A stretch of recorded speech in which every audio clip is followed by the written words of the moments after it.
En este momento leyeron el mensaje de Marcos. Ya es cierta lo que es el link de los evangelios. Entonces, para que ingresen ahí.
En la página 53, José.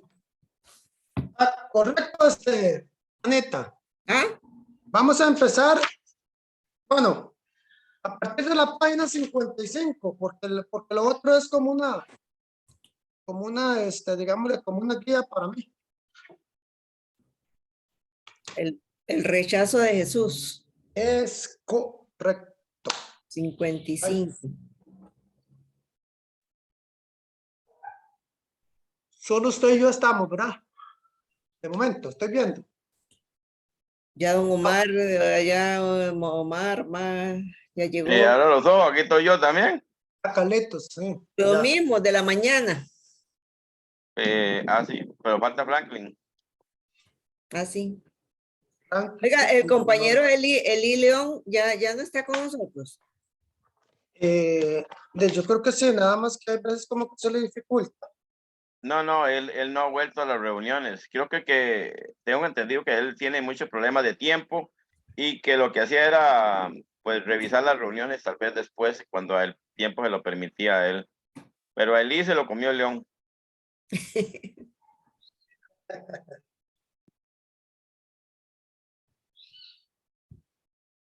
Eran de Heredia ellos, igual que Son de Elsa. ellas, sí.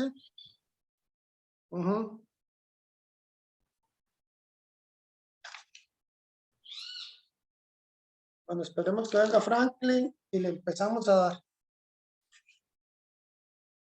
Yo no duro mucho.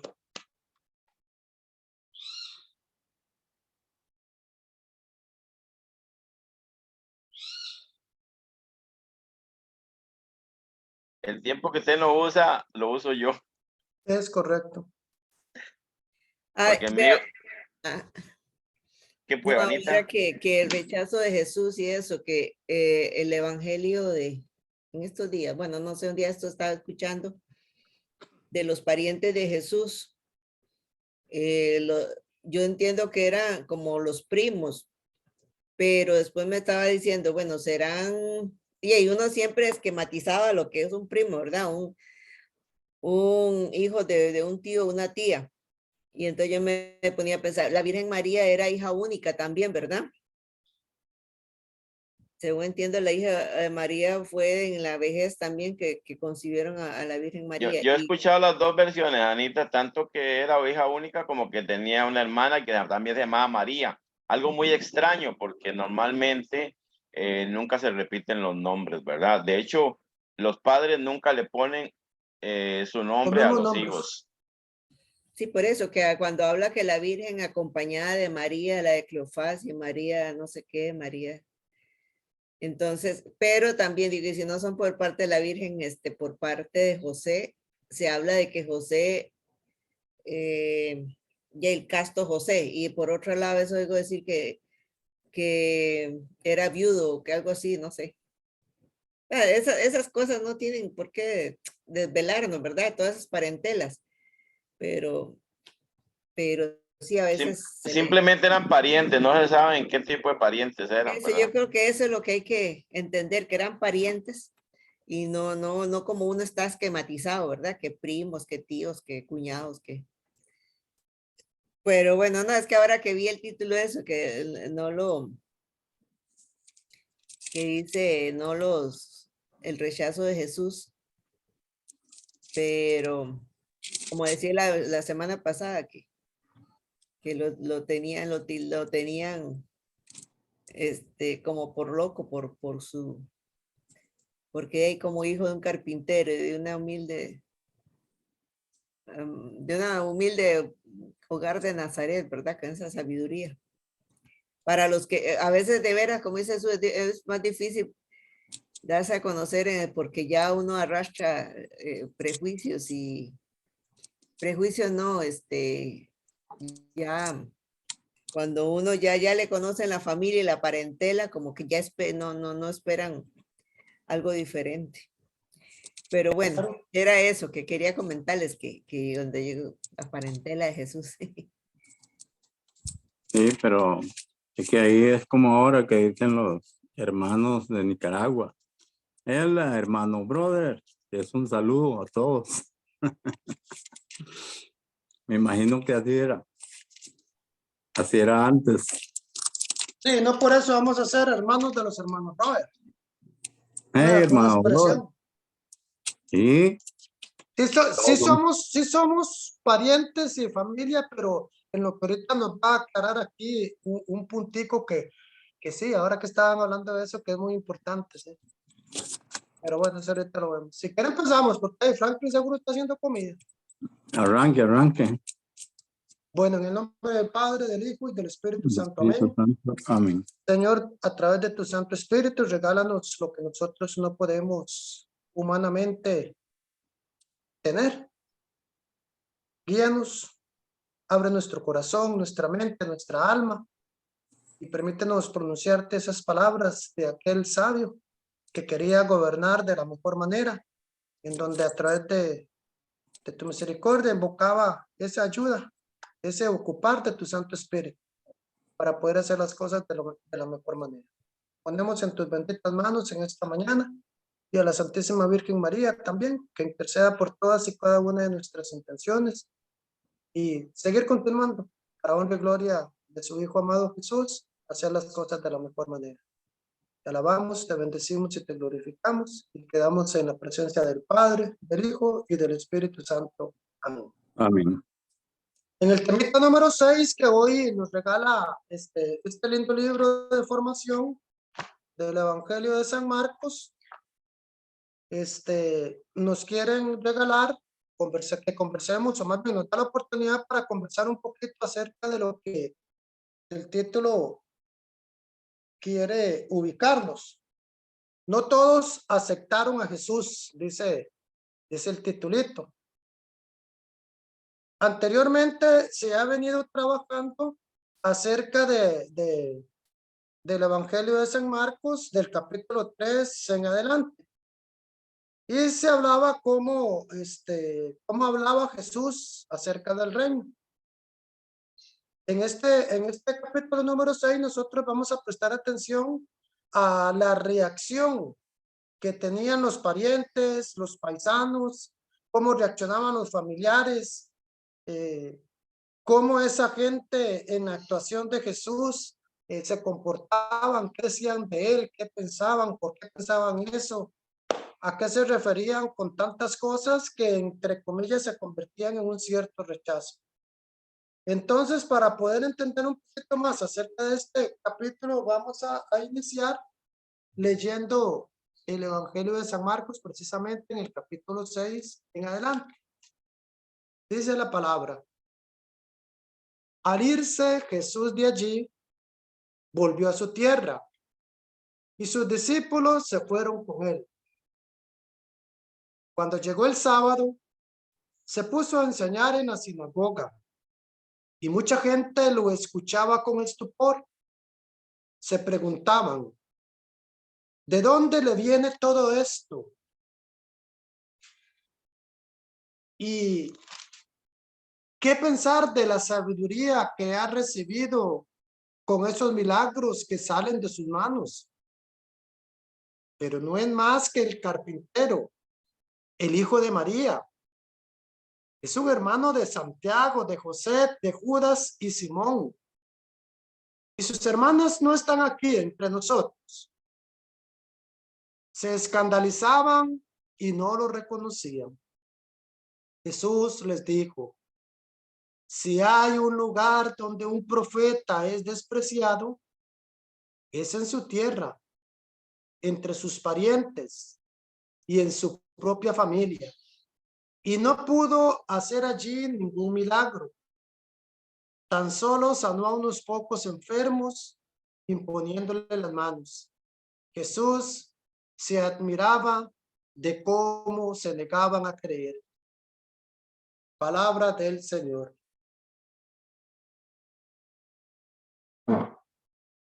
Entonces, así las cosas con esta palabra que hemos leído del capítulo 6, versículo 1 al 2 al 6, podemos nosotros entablar 3 preguntitas. Primero que nada, don Omar. Segundo, doña Anita. Y tercero, Carlos Luis. Primera Dígame. pregunta que nos puede ayudar a ubicarnos o a dar su criterio, don Omar. ¿Por Sí, qué señor. se hace la gente esas preguntas acerca de Jesús? ¿Qué piensa usted? Primero porque la confianza, la familiaridad desde niño, y luego falta de fe, falta de creer en que ese niño que vieron crecer en ese pueblo con ellos era el Salvador, el Mesías, el esperado, que supuestamente en su cabeza tenían que el Salvador tenía que ser, pues, una cosa, ¿cómo se llama? Infrahumana, algo que no esperaban que saliera de su propia tierra, que fuera igual a ellos o inferior por la pobreza y el hijo del carpintero y ese que conocemos diario, ese que cómo puede haber sido eso. La falta de fe también tiene que ver mucho. Claro, gracias, don Omar. Entonces, ¿qué nos queda claro ahí en nosotros? Bueno, claro que sí. Porque la gente se asombraba porque ese no era el Mesías que ellos esperaban. El Mesías que ellos esperaban era con otras características, con otra forma de comportamiento, con otra forma de ver y de hacer las cosas, especialmente ligado en los mandamientos. Anita, ¿qué nos puede regalar usted con la reacción, o más bien, cómo reacciona Jesús? ¿Qué significaban sus palabras? Tengo aquí la versión de la latinoamericana y la de Jerusalén. Y vieras que en la de Jerusalén habla de que Jesús se maravilla. No sé cuál versión estabas leyendo, pero vieras que no entiendo esta parte donde dice al final, el último, el versículo 6, y se maravilló de su falta de fe. Y en la de latinoamericana dice, Jesús se admiraba de cómo se negaban a creer. Ajá. ¿Verdad? Y no, Jesús lo que reacciona es eso, que yo sé que él, omnipotente y demás, pero una porción, una parte de lo que Dios nos pide, creo Dios y Jesús en ese momento es, en su obra, dice que la fe, y varias veces lo recalcó, ¿verdad? Por tu fe, en otro evangelio que dice, tu fe te ha curado, algo así, que dice. No sé si fue a la hemorroísa que le dice, tu fe te ha salvado, te ha curado. De ahí lo recalca nuestro Señor, ¿verdad? Que precisamente ahí en su tierra, y ahí, lo que les decía ahora al inicio, ¿verdad? Que era difícil para ellos comprender que un chiquillo que vieron crecer desde pequeño, tuviera esos poderes y menos pensar que era el Mesías esperado. Pero sí, nuestro Señor se lamenta. Por eso es que yo ahora que les decía ese versículo 6 que dice Jesús se admiraba de cómo se negaban a creer y en la otra que se maravillaba, porque también ellos fueron testigos de milagros que realizó también ahí en Nazaret, pero que no fueron muchos por la falta de fe de las personas. O sea, que también yo me imagino que esa falta de fe hace que la gente no acuda, y eso nos pasa en la actualidad, que la falta de fe hace que nosotros no acudamos a pedirle de verdad a Dios lo que nos conceda, ¿verdad? A veces pedimos o exigimos, y si no se da aquella situación, entonces ya la gente de verdad hasta pierde la fe, ¿no? Pero casi que sí, podríamos decir, la gente se enoja con Dios cuando piden algo y no se le concede. Y en la actualidad, eso pasa. O también hay gente que por falta de fe ni siquiera pide un milagro. Entonces, esa es la reacción del Señor, ¿verdad? Que es con fe se logran los milagros. Sí. Aunque la omnipotencia de Dios, pues repito, a Él no necesita de que tengamos o no tengamos fe, pero casi que lo dice así, ¿verdad? Si no pedimos con fe, no se nos cumplen a veces nuestras peticiones. O porque, bueno, primero porque no conviene y Dios sabe mejor lo que conviene a cada uno. Pero sí, la fe es algo que Jesús ahí mismo lo dice. Por la falta de fe, no realizó milagros en su tierra. Sí, correcto. Eso que vos mencionaste, Sanita, muchas gracias. Eso que vos mencionaste está reflejado a partir del capítulo 4, en donde Jesús pronuncia, ¿verdad? Y les dice a ellos, si hay un lugar donde un profeta es despreciado, es en su tierra, entre sus parientes y en su propia familia. Usted ya nos explicó a nosotros el por qué Jesús manifiesta prácticamente esas palabras. Porque sí, porque o sea, digámosle, ese pueblo conocía a Jesús desde pequeñito, como usted decía, era el hijo de María, de un carpintero, entonces no, esto aquí no está saliendo las cosas, me imagino yo que decía el pueblo, ¿verdad? Esto no puede ser. Entonces Jesús con su sabiduría les da a entender eso, mas sin embargo yo pienso, ¿verdad? Creo que siguieron sin entender. Con muchas oportunidades, como usted lo mencionó, trayéndolo personalmente a nuestras vidas. Nosotros cuántas cosas lindas vemos de ese milagro, bueno, no hablemos todavía de los milagros, de ese diario vivir que Dios nos regala, y sin embargo muchas veces pues como que nos entra esa duda y como que nos volvemos también infieles a ese regalo que Dios nos da día con día. Entonces, lo más importante, sí, correcto, lo que me dijiste, ¿verdad? Tener presente que con nuestra familia, en nuestra comunidad, con los que nos conocen, con los que incluso abrazamos diariamente, son con los que, ¿por qué no entre comillas? Vamos a tener que hacer una lucha bastante fuerte, ¿verdad? Y para Carlitos, digámosle, tercera pregunta, ¿qué relación aparece entre en este pasaje, entre la fe y los milagros? Bueno, los milagros tienen una razón de ser. Primero, que no son para manifestar, digámoslo así, un poder extraordinario. Los milagros no quieren forzar a que las personas crean, sino lo contrario. Son una manifestación de la fe como tal.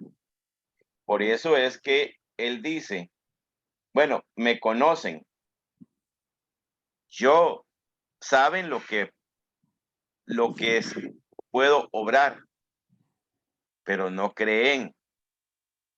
El no creer imposibilita a Jesús. Es más, lo imposibilita a tal punto que la Escritura dice, no pudo, no quiso. Y no dice, no pudo hacer ahí muchos milagros. Solamente curó a algunos imponiéndole las manos. Pero esto también tendríamos que relacionarlo porque ese rechazo de los conocidos de él. Y es porque Jesús no actúa según las reglas del judaísmo. Jesús viene a ser un bicho raro. Jesús viene, primero, no viene de una casta sacerdotal. Él no tiene familia sacerdotal. Él no es escriba, no es fariseo. Jesús es un artesano, alguien que se supone que no tiene ni formación religiosa, porque no se dice en ninguna parte de la palabra que Jesús se fuera a formar con tal o cual, ¿verdad?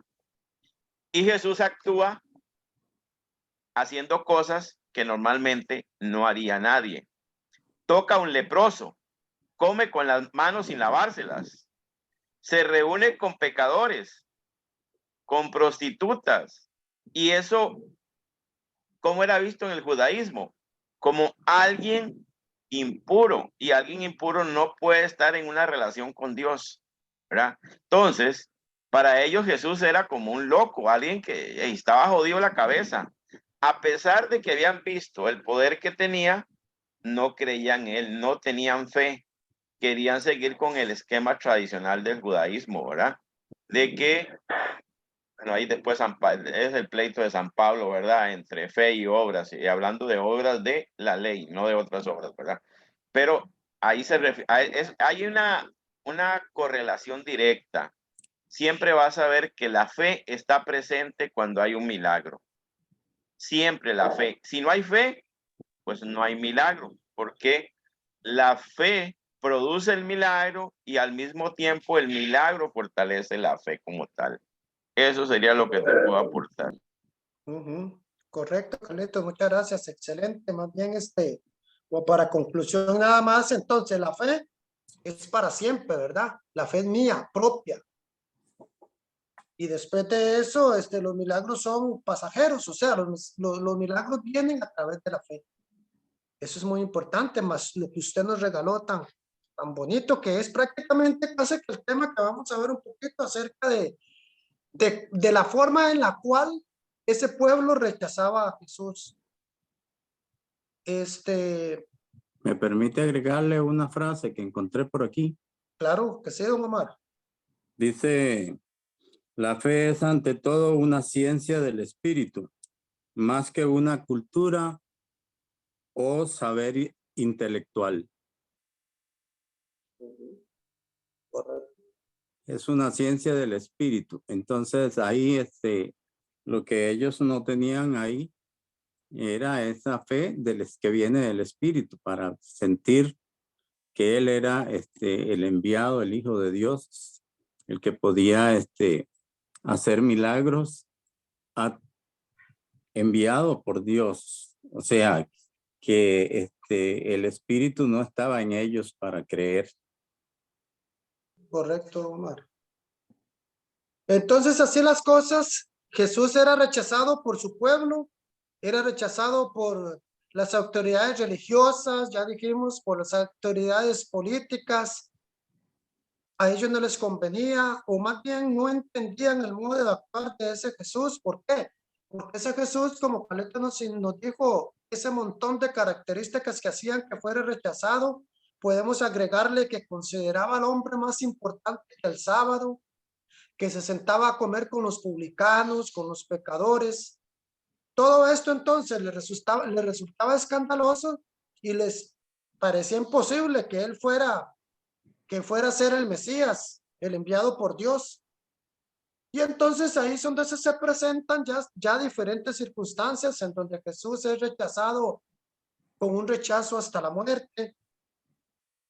Que ese rechazo fue porque resultaba incómodo. También que sus discípulos también serían rechazados. Cuando nosotros hablamos de un rechazo hasta la muerte, ¿qué queremos decir o qué queremos dar a interpretar? Los fariseos y los herodianos ¿verdad? No herodianos, herodianos toman la decisión de acabar con Jesús.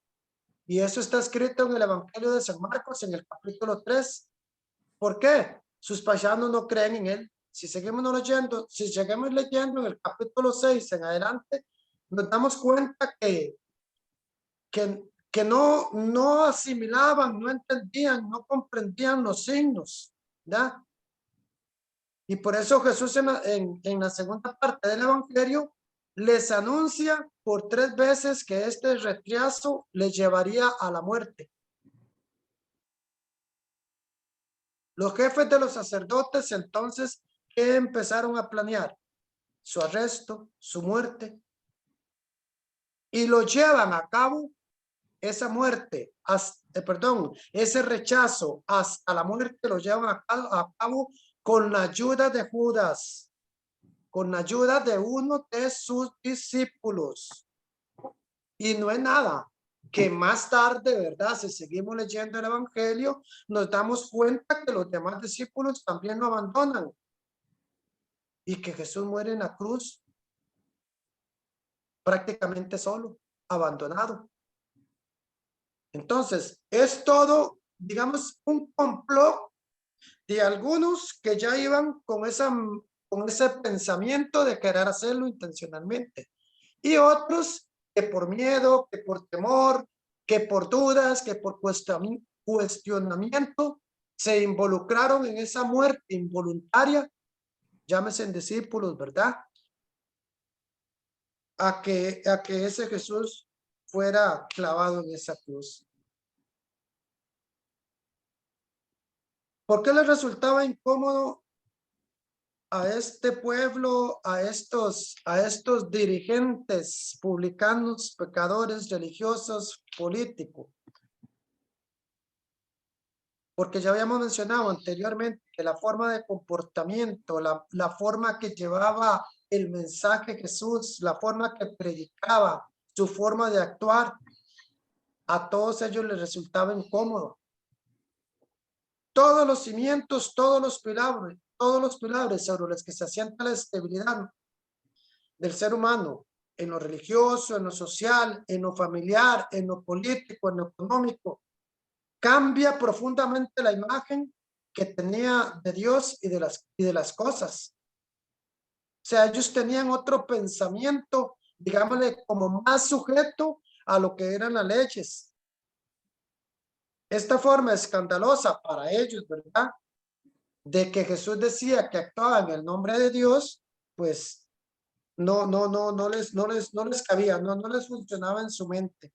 Entonces viene Jesús y nos regala este escrito, algo muy lindo, porque nos lo desglosa como por puntos. Dice que en lo social no respetaba las normas que separaban a los hombres por diversos motivos.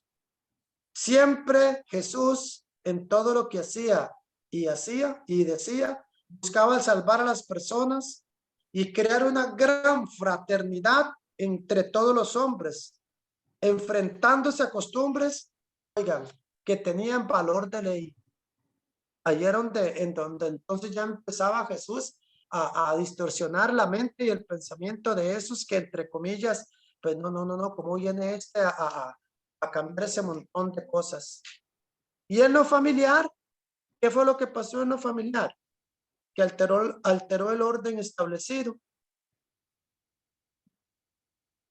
Cuando Jesús, como decía Anita al principio, nos hablaba acerca de esos hermanos y hermanas de los cuales hablaba la palabra, Jesús viene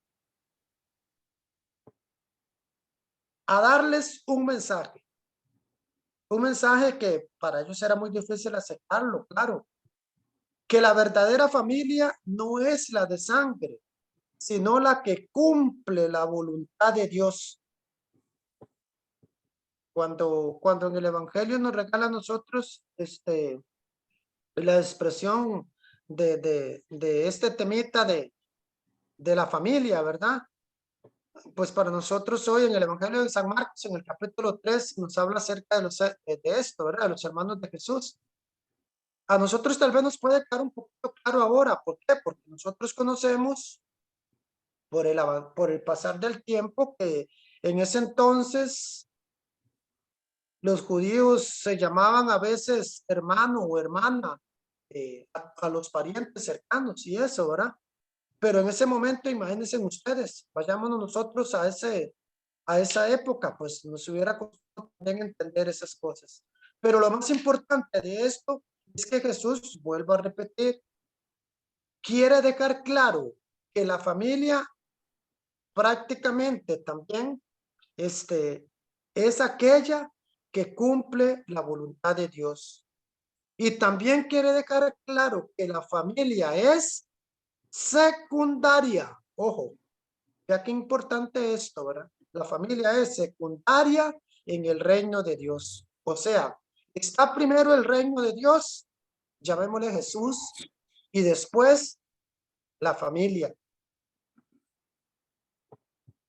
Jesús y la Dios familia. primero. Dios ¿Ya? primero ante todo. Correcto, Dios primero ante todo. Especialmente en esta situación, pues discernir, ¿verdad? Cuando también, como a Jesús, que le estaba resultando un poco difícil la aceptación de esos sus parientes, de esa su familia, ¿verdad? Cuando nosotros tenemos obstáculos dentro de nuestra familia y que los vamos a atender porque es algo humano, ¿verdad? Es cuando más tenemos que agarrarnos de ese brazo, de ese Jesús que nos ama y que nos tiene ahí, de ese Jesús que nosotros no estamos por casualidad, sino porque Él nos regala la gracia de poder estar en lo que estamos. Entonces, para continuar, ¿qué fue lo que pasó en lo político? De que Jesús en lo político no se dejó manipular por los grupos violentos, esos grupos que soñaban con un Mesías guerrero. Tampoco se puso del lado de aquellos gobernantes que oprimían al pueblo. Jesús siempre fue fiel a un único gobernante que era el Padre, Dios. Y esto que ocasionaba que ni unos ni los otros se lo perdonaran. Dentro de la parte económica, ¿qué fue lo que Jesús hizo? Que hiciera que ellos, entre comillas, se enfurecieran y no aceptaran el mensaje que hoy nosotros comprendemos mejor y que en ese entonces, pues entonces sirvió de ese rechazo. En lo económico, ¿qué pasó? Que siempre Jesús proclamó los peligros de la riqueza. Y los peligros de la riqueza dentro de la sabiduría y la misericordia de Jesús en ese entonces es que cuando nosotros dejamos que se instalen fácilmente en el trono del corazón humano, ¿qué es lo que va a pasar? Expulsamos al Señor. Expulsamos al Señor inconscientemente muchas veces porque nos dejamos seducir por esa parte material económica que no debemos de permitir que se introduzca dentro de nuestro ser. Y en ese entonces, pues a ellos les molestaba que les hablara acerca de eso, especialmente a todos aquellos que recantaban y recantaban y recantaban y se daban beneficios económicos para ellos, ¿verdad? En estos dos últimos campos, probablemente, ¿verdad? Poder y dinero, los que más dominaban la mente y el corazón humano, al ser atacados por Jesús en su máxima o en su misma raíz, fue lo que provocó que firmara su sentencia de muerte. Y hoy nosotros, ¿cómo podemos traer esto en lo personal? Úñale. Una de las cosas a las cuales, una de las cosas por las cuales, pues, a nosotros nos mueven el piso es cuando nos hablan de la parte económica, ¿verdad? De la parte material. Entonces, estos dos temas, o sea, más bien, o estos dos puntos de los cuales Jesús empezó a conversar, nos dice que pudo haber sido la raíz que firmó su sentencia de muerte. ¿Qué fue lo que trajo esto? Que desde que Jesús cambia todos estos esquemas desde el fondo, en los que cada uno se ha acomodado y con los que tranquilizaba su conciencia, al hacer Jesús esto supone rehacer toda nuestra vida. Y por eso se genera un impulso espontáneo de rechazo para defender todo aquello que no gusta o resulta incómodo. Claro que sí. Entonces Jesús viene y les conversa lo contrario a lo que ellos piensan y lo que tienen que dejar y a lo que tienen que, al esfuerzo que se debe de hacer para vivir mejor. Dice, eso provoca que incluso los seguidores de Jesús, los que sí creían en él, pues empezaran a topar con esos obstáculos, ¿verdad? Decíamos anteriormente acerca de los hermanos de Jesús, ¿verdad? En la expresión del Evangelio de San Mateo 3, 31 al 35, que entre los judíos se llamaba a veces hermano o hermana a los parientes cercanos. Mas, sin embargo, esto es importante de recalcar. Lo más importante es que Jesús declara que la familia es un valor secundario en el reino de Dios. Primero Jesús, que es muy amante de la familia. Primero Jesús, que es el que nos guía para poder comprender a esa familia como segundo lugar. ¿Ven? Entonces, lo que Jesús dice, lo que Jesús hace, rompe con normas establecidas de convivencia social, no solamente en ese grupo, o sea, en esa aldea, sino en toda esa región, en todo un país. Y todas esas entonces se va extendiendo y ha provocado, ha iniciado a desafiar y hacer la competencia entre las autoridades religiosas, haciéndose preguntas entre ellos mismos. ¿Por qué? Porque Jesús enseñaba con autoridad, no enseñaba como los maestros de la ley. Ellos se preguntaban, ¿qué es esto? Una doctrina nueva, llena de autoridad. Y entonces ahí es donde los maestros de la ley empiezan a cuestionarse y a meterse en carbón entre ellos y a preguntarse, ¿pero cómo? Este no come con publicanos, con pecadores. Las cosas entonces se empiezan a complicar y llegan a tal punto que los fariseos, todos aquellos que lo rechazan, empiezan a planear el modo de cómo acabar con Jesús. Entonces los maestros de la ley, dice la palabra en este evangelio de San Marcos, que inician a marcar a Jesús, inician a espiarlo, inician a verlo, inician a desprestigiarlo ante la gente, declarándolo un endemoniado, diciendo por ahí en el evangelio de San Marcos 3:22, este tiene dentro a Belcebú. Y la gente, particularmente los paisanos, tienen miedo no tanto a Jesús como tal, sino tienen miedo a las represalias. Y ellos, por ser más cercanos a él, son los que corren más peligro. Y entonces yo pienso que ahí es donde seguramente de ahí, ¿qué me queda? Precisamente por eso es que el Padre hoy en la mañana, trayéndolo a la parte de nosotros, a la parte actual hoy ya, nos estaba hablando acerca de la sinodalidad, de también, ¿por qué no llamarlo como el peligro que puede abarcar esto si no se toma verdaderamente como debe de ser tomado, ¿verdad? O sea, que porque aquel piensa esto, yo también tengo que pensarlo, ¿no? No, es un pensamiento en donde debe ir estructurado la forma de cómo Jesús quiere que nosotros vivamos, ¿verdad? En este entonces, esos pobres paisanos a lo que le tienen miedo es a las represalias que pueden tener, al peligro que pueden correr, ¿ya? Entonces, este Jesús que rompió con las más sagradas tradiciones familiares, dejando su casa, no siguiendo el oficio de su padre, no convirtiéndose en aquel carpintero que supuestamente debería de ser un gran carpintero, ¿verdad? ¿Por qué? Porque era hijo de José, de un carpintero. Entonces ellos se cuestionaban todo ese montón de cosas. Y más aún cuando Jesús se declara o se presenta como un profeta, como decía Carlitos al principio, sin tener ningún antecedente religioso en su familia, sin tener esas características que supuestamente pues hubieran sido tomadas en cuenta por esos, pero que no, pero los planes de Dios no eran esos planes de pensamiento para ellos, ¿verdad? Todo eso entonces fue lo que hizo que se fuera provocando este rechazo, ¿verdad?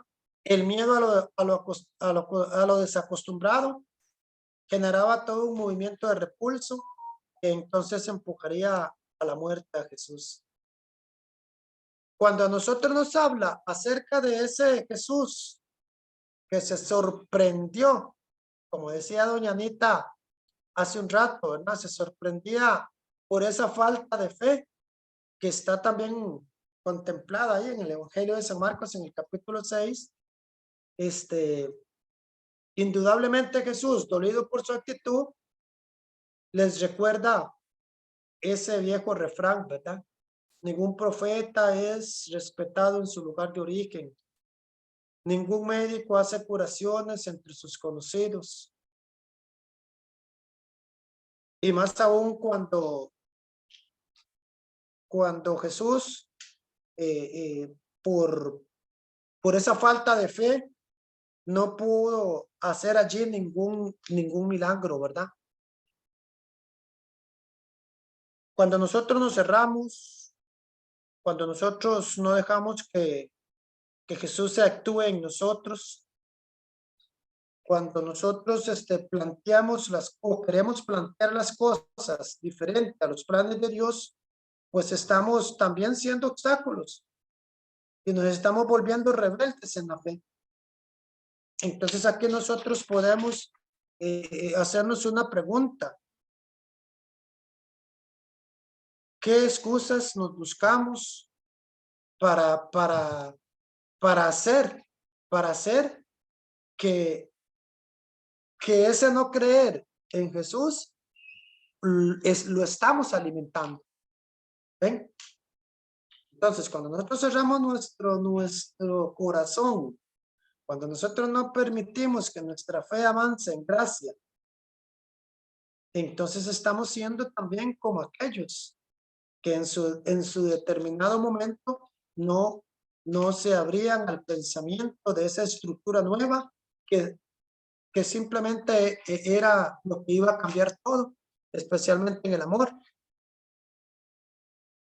La ley iba a ser suplantada por el amor. ¿Por qué? Porque en el Evangelio de San Marcos, en el capítulo 5, nos dice que la fe es la apertura permanente, incondicional para recibir la salvación que Dios nos ofrece. Pero aquí tenemos que tener, nos dice el texto, algo muy importante, que nos dice que aunque venga una envoltura rara y desconcertante, por eso es de vital importancia mantenernos en esa actitud amorosamente receptiva para acoger a Dios y a sus enviados, sean quienes sean. Volvemos otra vez un poquito atrás. Si cerramos nuestra puerta cómodamente ante la complicación que Dios nos propone, corremos el terrible riesgo de hacer que las palabras de Jesús en el Evangelio de San Marcos, capítulo 3, del 28 al 30, se apliquen a nosotros. Oigan, si cerramos nuestra puerta, qué lindo esta conclusión que nos regala este temita porque nos va a dejar reflexionando mucho. Nos va a dejar a analizar qué debemos de corregir y en qué podemos poner un poquito más podemos poner un poquito de atención a nuestro diario vivir. Nos dice el texto en su conclusión prácticamente. Ya nosotros vimos el montón de situaciones que se vivieron para que ese pueblo, para que esa familia, para que esos parientes, para que esos que supuestamente eran los más allegados a Jesús, le rechazaran. Ya eso nos quedó claro. Entonces, como conclusión, yo pienso que el escritor de este librito nos quiere hacer reflexionar muy lindo. Dice, si cerramos nuestra puerta cómodamente ante la comunicación que Dios nos propone, o sea, si no nos aplicamos, si no ponemos de nosotros, si por cualquier cosita nos dejamos desfallecer, si cualquier cosita nos provoca ira, nos provoca resentimiento, nos provoca rechazo, si cualquier cosita nos provoca cuestionamientos, más allá de los cuestionamientos cristianos, pues entonces, ¿qué es lo que nos puede pasar a nosotros? Que Dios nos propone, ¿verdad? O sea, todo lo que Dios nos pone a nuestro diario vivir, lo que nos puede ocurrir es que corremos el terrible riesgo de hacer que las palabras de Jesús se aplican a nosotros. ¿Cuáles palabras de Jesús? En el Evangelio de San Marcos, capítulo 3, 28-30 nos dice, yo les aseguro que se perdonará todo a los hijos de los hombres, los pecados y las blasfemias, por muchas que éstas sean. Pero el que blasfeme contra el Espíritu Santo no tendrá perdón nunca. Antes bien, será reo de pecado eterno.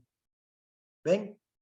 Entonces, precisamente por eso lo podemos asociar con aquel momento en el cual para distorsionar y para meterle más carbón a ese pueblo, aquellos decían o se inventaban, ¿verdad? Para hacer más polémica esa acción que Jesús estaba pasando. Está poseído por un espíritu inmundo. ¿Ven? Entonces, cuando nosotros rechazamos a Jesús, ¿qué estamos haciendo? Rechazando al Padre, rechazando al Hijo y rechazando al Espíritu Santo. ¿Y qué es lo que nos dice el Evangelio de San Marcos? Todo será perdonado por el que lo blasfeme contra el Espíritu Santo. Pues bueno, ahí está. Después de esto, y ya como final, hay una expresión muy linda que dice la palabra de Dios, el que no está conmigo, está contra mí. Entonces, todo esto a nosotros, pues, nos ayuda a seguir luchando, a seguir fortaleciéndose, a seguir quitando de nuestros pensamientos el pensamiento de aquel pueblo anterior en donde el cumplimiento de la ley era lo que radicaba. Ahora, hoy nosotros en la actualidad, lo que debe de radicar es el cumplimiento del amor de un Jesús que nos ama y de un Jesús que siempre va a estar con nosotros, siempre. Y que lo que necesitamos hacer es pulsearla para que ese rechazo que en algunas ocasiones hacemos sea discernido por nosotros y en la gracia del Señor, pues que podamos encaminarnos de la mejor manera. Este es el temita número 6 de hoy mío. Entonces, si hay algún comentario, si alguien quiere pues pronunciar algo, está abierta ya la oportunidad.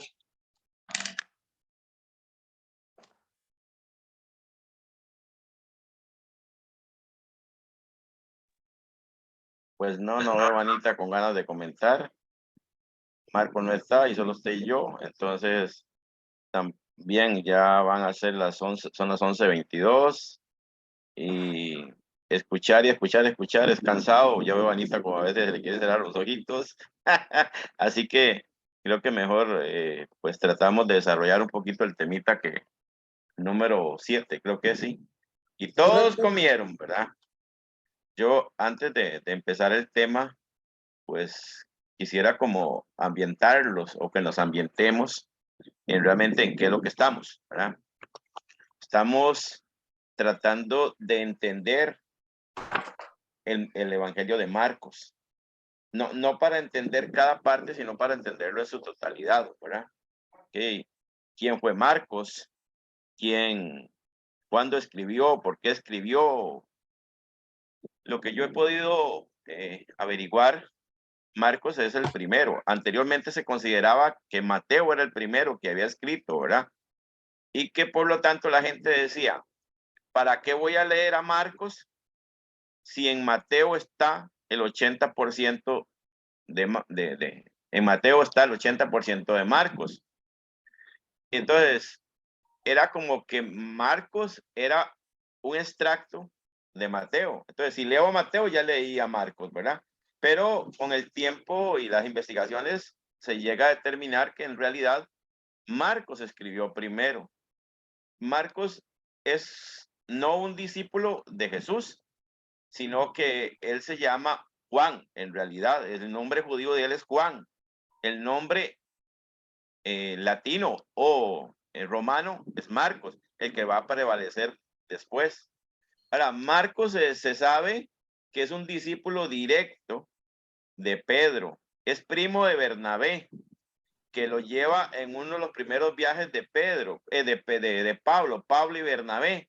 Pero resulta que Marcos era un jovencito, era una persona muy joven, un adolescente. Y claro, las inclemencias de ese viaje, pues le hicieron mella y se devolvió. En el segundo viaje que van a hacer Bernabé y Pablo, Bernabé dice, me llevo a mi sobrino, y Pablo no le acepta y se pelean y se separan. Luego va a ser Marcos, ya una persona, un joven más maduro, va a llegar incluso a ser secretario de Pedro y también visita a Pablo y le sirve también a veces como de secretario, ¿verdad? Es importante porque al nosotros saber para quién fue escrito este evangelio, recordemos que Mateo nos decía muy claramente que fue hecho, o sea, fue escrito para una población o para una comunidad de cristianos convertidos del judaísmo, ¿verdad? Acá la situación es diferente. Marcos le escribe supuestamente a la comunidad de Roma, que son paganos, ¿verdad? O sea, son paganos convertidos al cristianismo. Por lo tanto, su concepción es diferente y su apertura hacia la evangelización de los no judíos también, ¿verdad? Ya que ellos en su mayoría eran no judíos. Este tema de los panes es una zona, una parte del evangelio que se le llama así, la de los panes, porque se narran varias comidas. Y esas comidas, al final lo que nosotros nos debe quedar claro es qué es lo que significan. No si Jesús le dio a 3,000, a 2,000, a 500 o a 100 personas. Realmente no, se habla de 5,000 y 4,000 porque hay dos multiplicaciones del pan muy seguidos. Aquí en un documentillo que les voy a pasar, hay algunas cositas que nos tienen que dar claro, dice. Y una es que Marcos nos ha hecho comprender que solo el discípulo puede conocer a Jesús. Y discípulo es aquel que sigue, que conoce, ¿verdad? Ahora, los seguidores han escuchado sus parábolas y sus palabras, pero estas son hacia el reino, ¿verdad? Pero también Jesús hace muchos signos. Y dentro de estos signos tiene una especial importancia las comidas. Y vamos a ver qué nos dice Marcos 2, 13, 17. Dice, salió de nuevo por la orilla del mar. Toda la gente acudía a él y él les enseñaba. Al pasar vio a Leví, el de Alfeo, sentado en el despacho de impuestos y le dice, sígueme. él se levantó y le siguió. Y sucedió que estando él a la mesa con Leví, muchos publicanos y pecadores estaban a la mesa con Jesús y sus discípulos, pues eran muchos los que le seguían. Al ver los escribas de los fariseos que comían con los pecadores y publicanos, decían a los discípulos, ¿qué?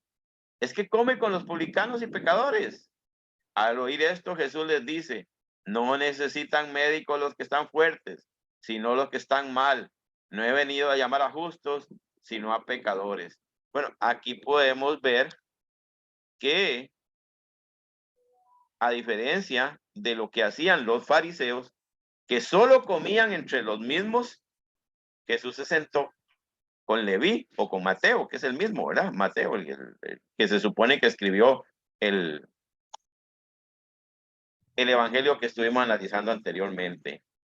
Y ellos inclusive le cuestionan no solo a Jesús, sino a los discípulos. Decirle, ¿cómo ustedes van a seguir a ese hombre si ese hombre está haciendo lo que no tiene que hacer? Habían, creo que eran como 200 y resto preceptos de cómo sentarse un judío a la mesa. Era una exageración, ¿verdad? De las cosas que ellos. Por eso después Pablo les dirá que no es a través de las obras, sino a través de la gracia que nosotros somos salvos. Porque yo les decía hace un tiempo atrás que los fariseos creían que el reino de Dios o el reinado de Dios, como le queramos decir, iba a llegar cuando todas las personas cumplieran al 100% la ley de Moisés, ¿verdad? Pero vamos a ver, algo que tendríamos que ya llevárnoslo propiamente a nuestra vida es si nosotros tenemos la capacidad o no, o podemos hacer algo por aquellos que no tienen. Y entonces nos dice el tema, ¿conoces alguna persona, familia de tu barrio que tenga dificultades económicas? ¿Y a qué se debe esta situación, verdad? Luego nos dice que nos vayamos a Marcos 6 y ahí vamos a leer del 30 al 34.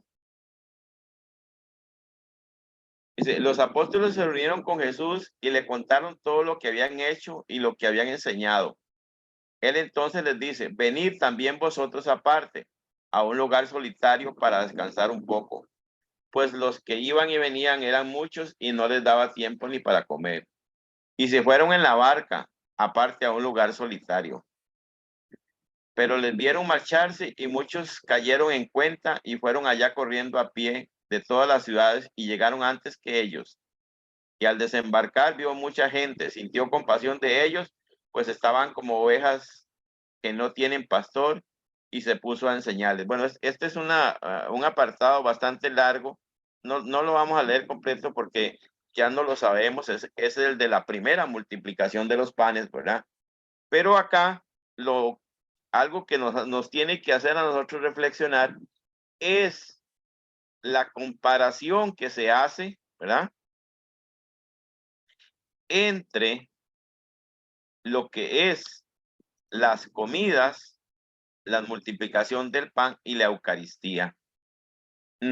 Era como un preludio, algo que ya anuncia cómo después, a través del partir el pan, todos los pueblos, todas las personas están invitados. En la primera multiplicación del pan, son prácticamente judíos los que están ahí. Son judíos. Y creo que al final hay una señora que no es que es fenicia, creo. Sirofenicia, creo que dice, que es la que le habla de las migajas, ¿verdad? Y que Jesús dice que primero son los hijos, ¿verdad? Y ella le dice que pues también los perros comen o los perritos comen de lo que cae de la mesa. Haciendo, pues aquí Marcos mete a esta mujer para darnos a entender de que no solamente los hijos de Israel tienen derecho a sentarse a la mesa, sino que también los que no son. En la segunda multiplicación hay un detalle que dice que muchos venían de muy lejos, ¿verdad? Y entonces aquí es donde ya Marcos empieza a mostrar la apertura del evangelio, de la buena noticia, no solamente para propiamente los que son hebreos o son judíos, sino también para absolutamente toda la humanidad. Como les decía antes, ¿verdad?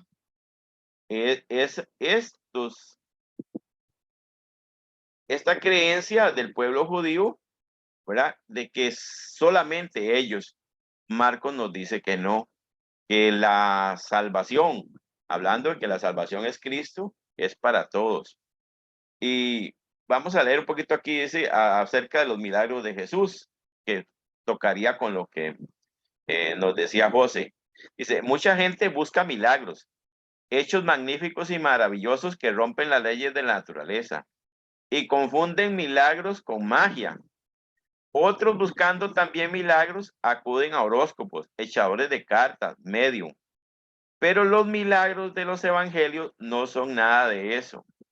De hecho, en el Nuevo Testamento no aparece la palabra milagro, sino la palabra signo o señal. Y es que los milagros de los evangelios son señales que hace Jesús para decirnos que el reino de Dios está llegando y que por lo tanto el dominio del mal empieza a ser vencido. Son signos del reino de Dios o del reinado de Dios. Hasta hace muy poco los milagros se han entendido como pruebas de la divinidad de Jesús.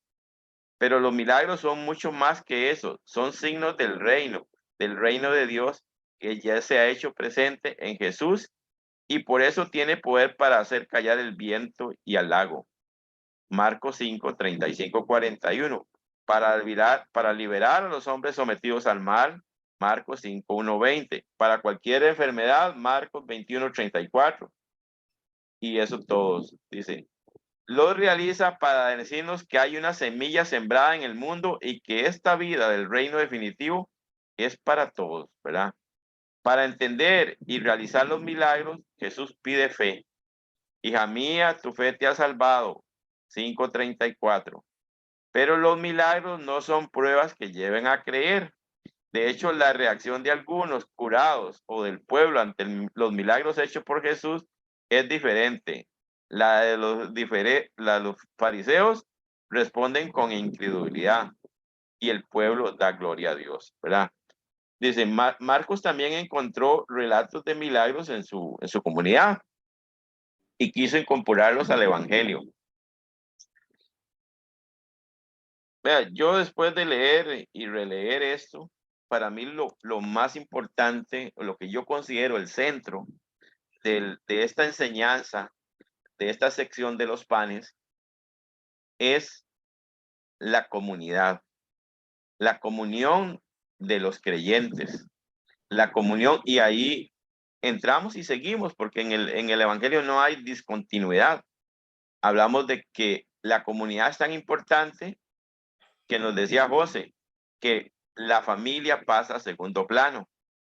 Lo importante es, somos todos, pero a la misma vez somos los creyentes, el grupo de los creyentes como tal. Y nosotros debemos de solidarizarnos con todas las personas a nuestro alrededor.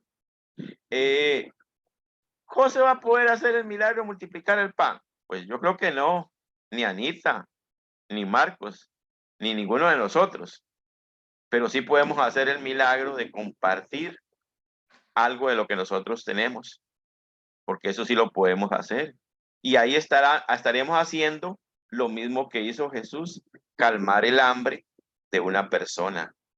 Pero importantísimo, que cuando nosotros calmamos el hambre del cuerpo, también podemos ayudar a calmar el hambre del alma. Y el hambre del alma se calma, se satisface en Cristo nuestro Señor. Todo lo que nosotros hemos analizado está dentro de la primera parte del Evangelio, de los capítulos 1 al 8. creo que al 8:30, que es que la segunda parte es un poquito diferente a la primera. En la primera parte hay muchos signos, muchos milagros y hay poca palabra de Jesús como tal, ¿verdad? En la otra se va a ir más hacia la parte de la cruz, ¿verdad? Ahí en la cruz es donde se manifiesta la verdadera identidad de Jesucristo. ¿Y quién lo va a decir? Pura coincidencia, un pagano, el centurión, va a decir al final del evangelio, verdaderamente este era el Hijo de Dios, ¿verdad? Ahora, a nosotros el texto, el librito nos lo explica, dice, el relato de Marcos 6, 30-44, que fue el que no les quise leer por largo, dice, está situado en la sección de los panes, que está entre 6:30 y 8:30. Es llamada así porque en ella se habla constantemente y bajo diversas formas del pan. La sección tiene 3 grupos de relatos en los que se repite el mismo esquema. Jesús y la gente, Jesús y los discípulos y curaciones de Jesús. Al principio de la sección, Jesús envía a los 12. Estos han anunciado la transformación final que el Mesías logrará. Ahora se nos dice, si con Jesús ha llegado el momento en que reinará Dios, también debe cumplirse la promesa de la comida de los últimos tiempos, gratuita y salvadora que Dios tiene preparada. Eso lo encontramos en Isaías 25:6. Dice, ¿quién está invitado a este banquete? Según la idea tradicional judía, solo Israel. Y eso parece decirnos Marcos con la primera multiplicación de los panes.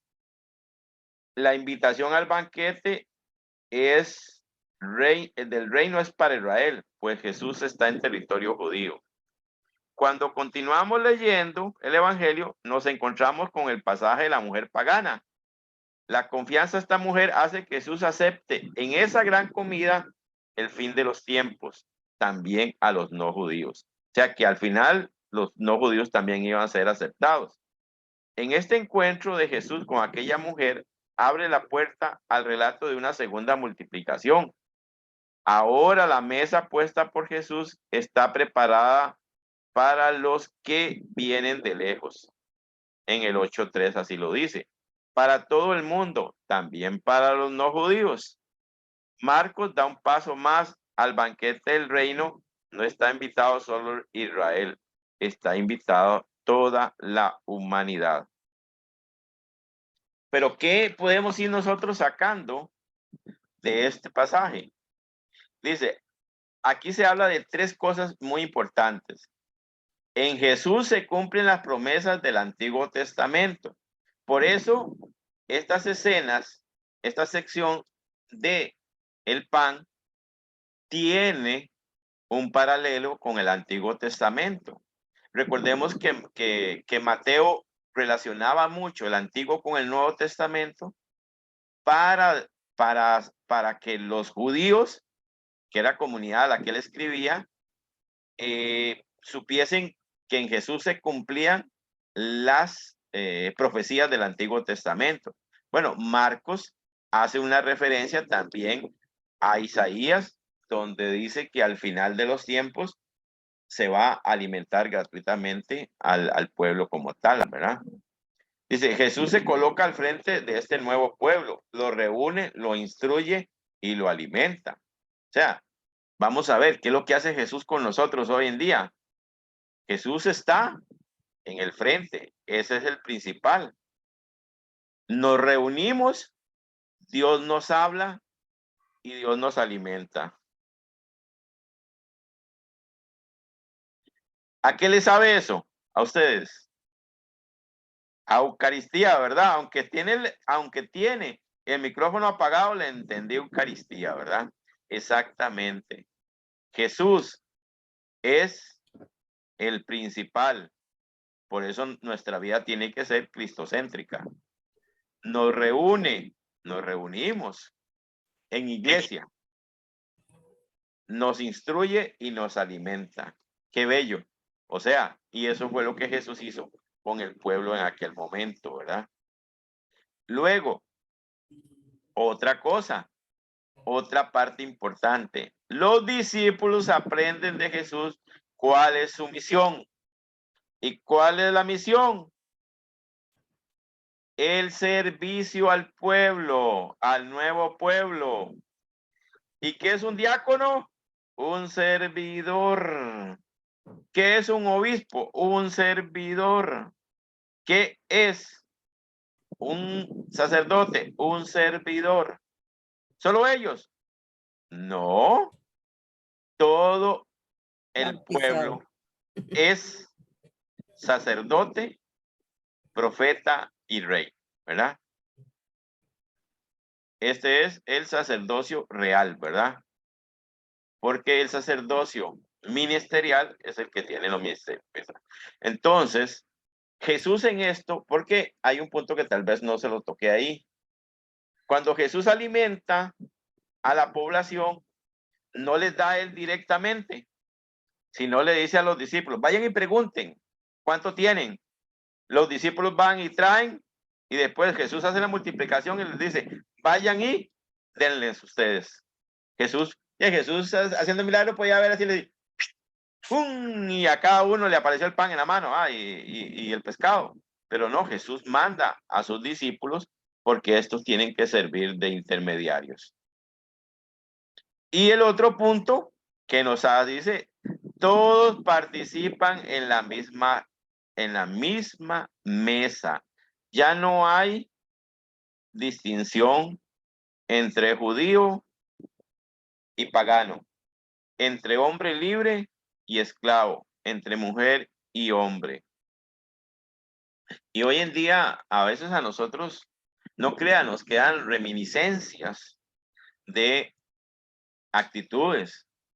Antes, los ¿qué dice? Divorciados vueltos a casar, DVC, creo que les dicen, DVC, divorciados vueltos a casar, no eran muy bien vistos en la iglesia, ¿verdad? O sea, en los últimos tiempos se ha ido abriendo hasta que hoy pueden servir y todo, nada más con los impedimentos hacia la confesión y hacia la comunión, que todavía existen, ¿verdad?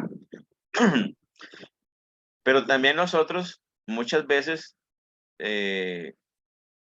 pues, en un tema que tocábamos anteriormente, algo queda como que uno quisiera que la iglesia fuera por santos, ¿verdad? Uno quisiera que todos fueran bien portaditos, pero es que ninguno somos tan bien portados.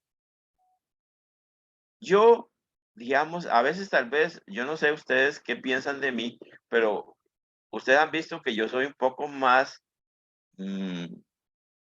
¿cómo le digo? Más a la antigua, ¿verdad? Yo soy más de la escuela más vieja, ¿verdad? No de tanta apertura. Por ejemplo, para mí que me digan que una mujer va a llegar a ser diaconisa o sacerdote, yo no soy de ese estilo, ¿ah? O sea, la mujer tiene para participar en todo, pero hay cosas que Jesús las dejó así y así se tiene que quedar, ¿verdad? Pero a veces tal vez, no sé si es que nunca me he dado a entender bien, por ejemplo, que sientan que yo rechazo a los homosexuales, ¿verdad? Que yo no rechazo al homosexual como tal.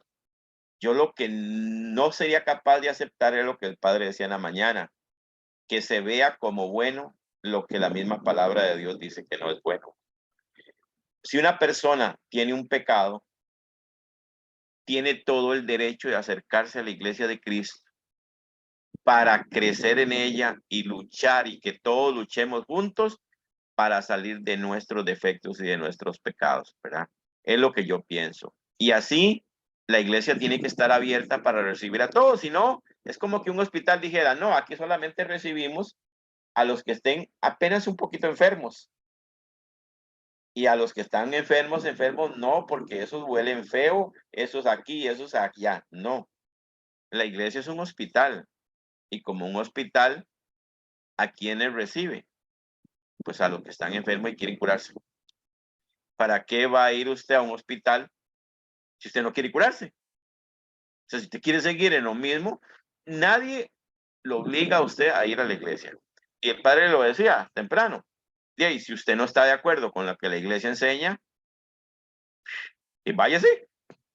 Pero no pretenda que los demás tengan que creer como usted cree, ¿verdad? Y en eso yo estoy totalmente de acuerdo. Y este evangelio ya nos abre, y como le decía, porque Marco le escribe a la comunidad supuestamente de Roma, una comunidad que su mayoría eran paganos, ¿verdad? Convertidos al cristianismo. Siempre ha ido a haber judíos porque si Pablo y Pedro fueron a Roma es porque también había una comunidad judía ahí, ¿verdad? Y de ahí pues se convirtieron también, pero la mayoría eran no judíos.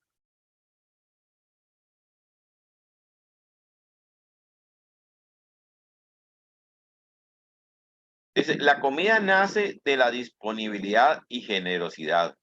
Jesús hace que cada uno ponga lo poco que tiene a disposición de los demás. Se pasa así de la falta de comida a la abundancia. Comen todos y sobran 12 canastos. Además, nadie está excluido de esta mesa. Todos, hombres, mujeres y niños, puros e impuros, ricos y pobres, todos están invitados a participar a esta mesa abierta en la que se hace presente el reino de Dios. Los primeros cristianos vieron en este relato un anticipo de la gran comida, la Eucaristía. Los hombres y mujeres son el pueblo de Dios, reunido por Jesús, y a su alrededor los apóstoles sirven el pan bendecido por Jesús y todos pueden saciarse. Creo que el principal punto o los principales puntos que podemos rescatar de este relato es que en la Eucaristía todos tenemos un espacio que por poquito que tenga yo lo puedo poner al servicio de los demás, de que nadie está excluido y de que ese poquito que cada uno pone hace que haya una gran abundancia. Recordemos que en las parábolas que nos decía Anita, dice que el reino de Dios es como una semillita, ¿verdad? De mostaza, que en ese momento se consideraba la semilla, una de las semillas más pequeñas, o la semilla más pequeña. Ahorita no sé, como dijo un padre que estaba escuchando ahí. Bueno, en aquel tiempo se creía eso, no sé si habrá otra más chiquitilla, pero al final, ¿qué es lo que hace? Que se hace enorme, porque la gracia de Dios es la que la sostiene, es la que la lleva adelante. Nosotros tal vez creamos que, no, pero es que 100 colones es muy poco, pero Dios los puede multiplicar. O sea, nosotros nunca debemos de perder ese enfoque de que nosotros colaboramos y hacemos lo que podemos, lo que esté a nuestro alcance, pero que Dios es el que dirige la obra. ¿Quién está al frente? Jesús. Y cuando Jesús está,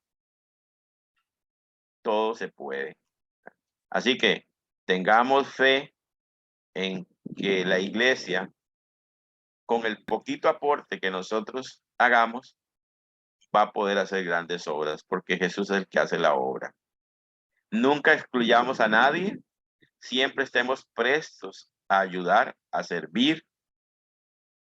Yo les decía a un grupo de una familia, les decía a ellos que del proceso en el que yo estaba, y yo les decía, bueno, yo quiero ser diácono porque quiero servirle a Dios, pero considero que a Dios le sirvo cuando le sirvo a los hermanos.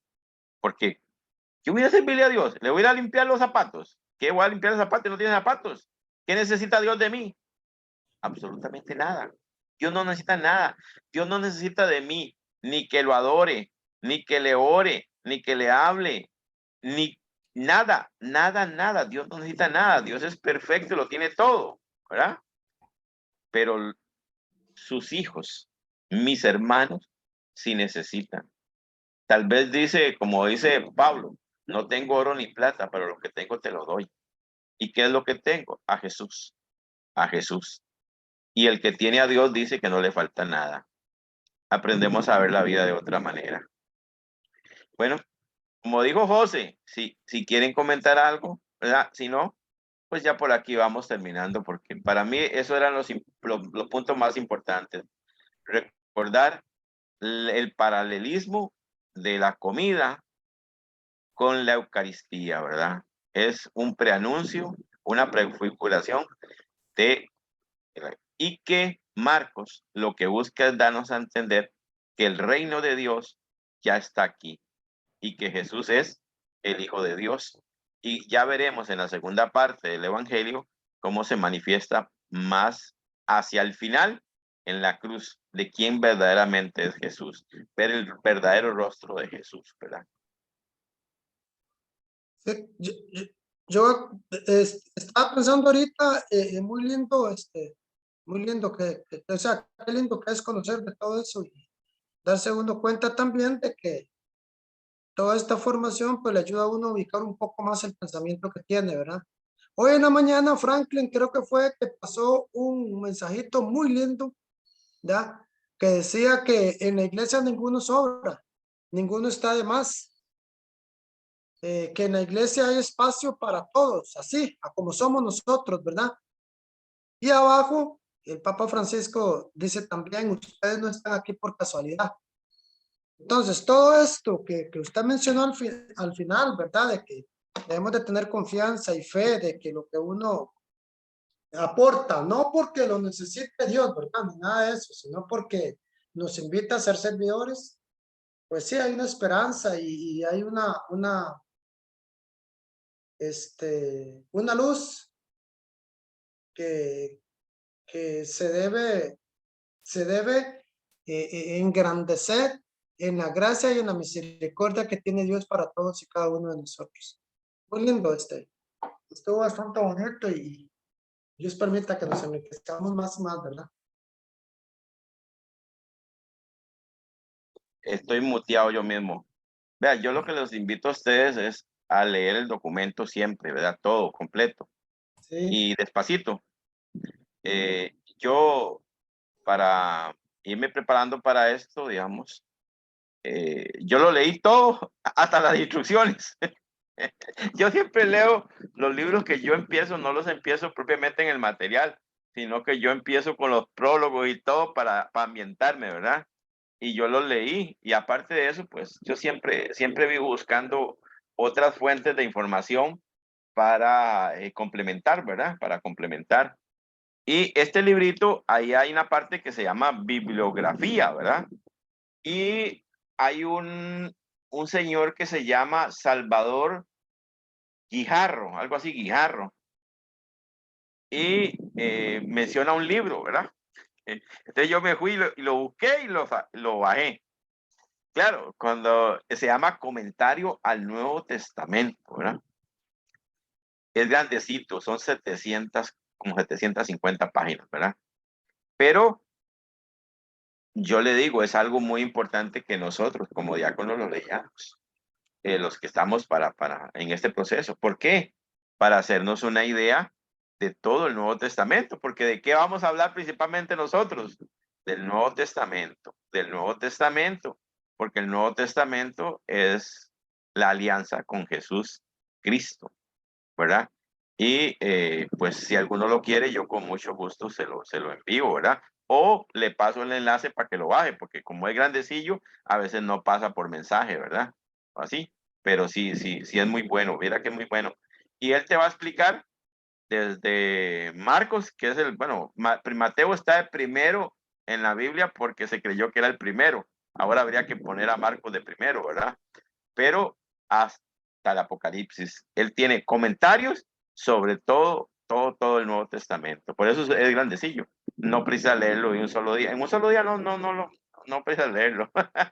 Pero se puede llevar un año leyéndolo tranquilamente. Imagínense que tiene que leer como 2 páginas al día y en un año ya lo tiene leído. ¿No? Pero sí muy bueno para que le ayude a uno a formarse. Bueno, le dimos a Anita que nos dé la bendición. Anita, Como que no era bueno, bueno, qué bien, qué dicha que sí, desde la mañana con el padre Hugo y demás. Vieras que a lo que te iba a comentar antes de la bendición era cuando decís eso de que vos sos conservador, Carlitos, pero no, es que en la mañana cuando decían esa tercera, ¿qué era lo del sinsens? ¿Cómo lo apunté aquí? La tercera fuente de revelación. Sí, sí, que es la voz del pueblo. A mí me parece que precisamente estamos a veces en una situación donde todo lo que queremos, lo bueno, calificarlo de lo malo, calificarlo Lo malo de bueno. bueno.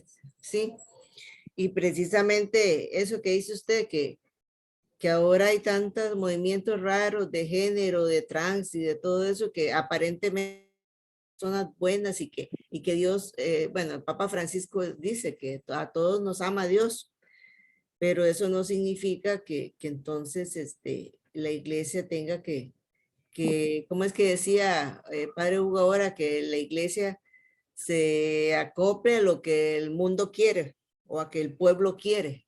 No, ahí Anita, ajá. hay algo que tiene que quedar muy claro para un cristiano. El mundo tiene que ser evangelizado y no el evangelio mundalizado. Exactamente. Que es el temor de que al ser muy flexibles o muy abiertos,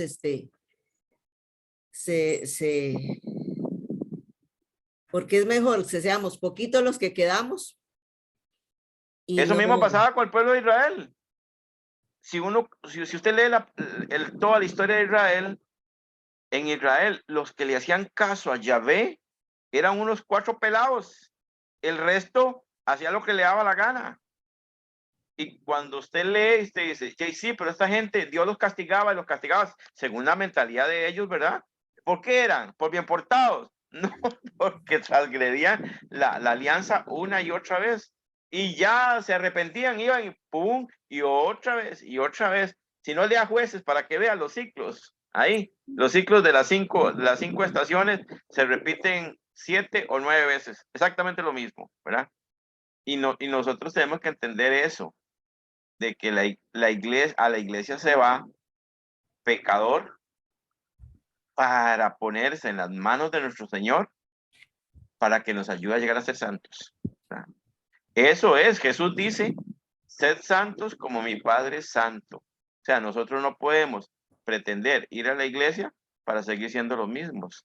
Tal vez el proceso de cambio sea diferente en una persona o en otra, ¿verdad? Pero tenemos que avanzar y si no, tenemos que ponernos las barbas en remojo y decir, bueno, ¿qué está pasando? Y creo que es algo que tenemos que hacer siempre con nuestro examen de conciencia de todos los días, de cómo me fue en el día y de si hice o no hice los esfuerzos necesarios para seguir adelante, o estoy siempre, en vez de ir para adelante, voy para atrás. No, pero nadie debe ser excluido de entrar a la iglesia a luchar por ser mejor, para ponerse en las manos de nuestro Señor, para que nuestro Señor, con su gracia, nos ayude a ir hacia adelante y no hacia atrás. Sí, amén, amén. Bueno, bendita sea tu pureza y eternamente lo sea, pues tú un Dios se recrea en tan graciosa belleza. A ti, celestial princesa, Virgen Sagrada María, te ofrecemos en este día alma, vida y corazón. Míranos con compasión y no nos dejes, Madre mía. Y recibimos por tus manos la bendición en el nombre del Padre, del Hijo y del Espíritu Santo. Amén. Amén. Bueno, que pasen. Bueno, chiquillos, buenas tardes. Bueno, hasta luego. Oiga, que pasen una linda tarde. les dije, ¿verdad? Que ya tengo 2 días de estar sin teléfono. Bueno, ya compré uno, pero están pasándome la información de uno a otro. Todo. Qué raro se siente uno así. Bueno. Pero bueno, aquí está la computadora para entretenerse. Bueno, ok. Bueno, hasta luego, hasta el otro sábado, si Dios permite. Que Dios la acompañe. Hasta luego. Amén, adiós.